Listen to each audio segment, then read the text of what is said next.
first time I ever saw Holly was at table number 5 at Tucci's. She was in with her parents to eat dinner. Her sister was actually currently employed there at the time. They came in for dinner, and I was in a section nearby, and I walked by with a tray of food and kind of snapped my head back around and was just like, wow, who's that girl?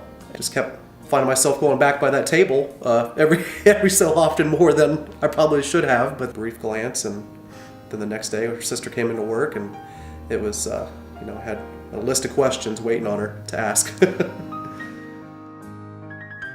The first time I saw Matt, I came into Tucci's to apply for a job.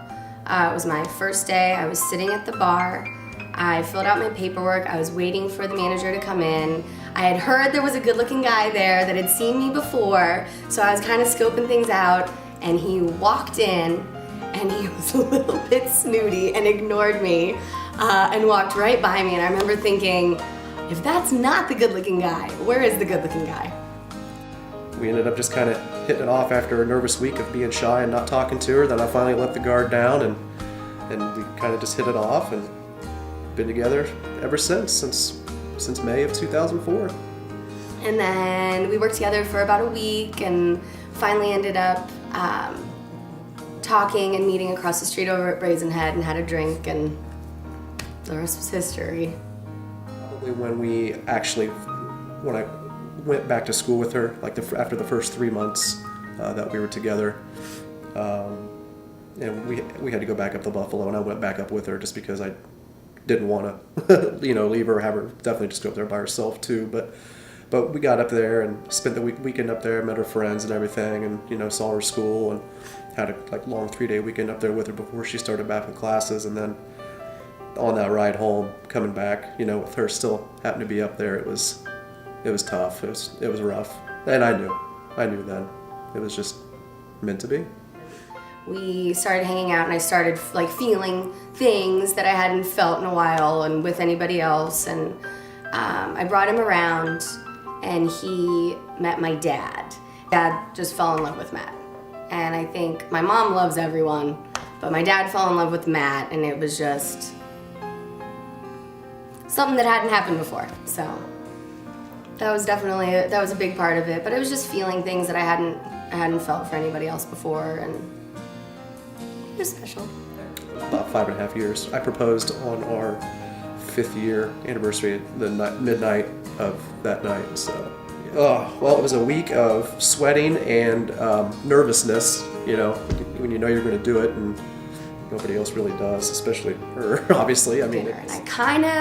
He was acting weird the week leading up, and I said something to my sister. I said, I think he's gonna ask. Something's not right.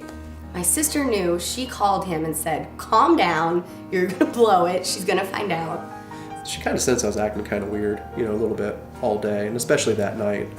But I had it in my pocket for all day, so I didn't want to leave it out of my sight or anything like that, but I was having an allergy attack in the bathroom, and he kept saying he wanted to do a toast at midnight for our anniversary. Wanted to do a toast.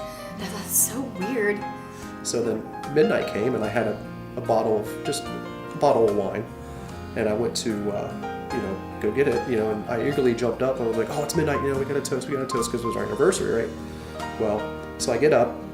This is the mistake I made. In the meantime, she's in the middle of having an allergy attack, which is great, and so I go up there, I open up the wine, I drop in the ring first as opposed to the liquid substance, which I should have done. So she kind of heard something. I'm in the bathroom itching my eyes, and I came out, and he opened this bottle of rosé, which we hardly ever drink either. We're more red drinkers, and I heard a clink in the kitchen. But I poured the wine in, I brought it over the 2 glasses. It was in the bottom of the wine glass, obviously. And then I asked her, I got down on my knee and just asked her, if you'll marry me. And then she just kind of sat there and stared, somewhat in shock.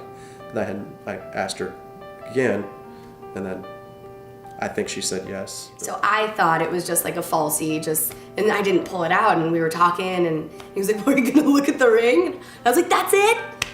So we came here, woke my mom up. Well, my mom was up, my dad was in bed.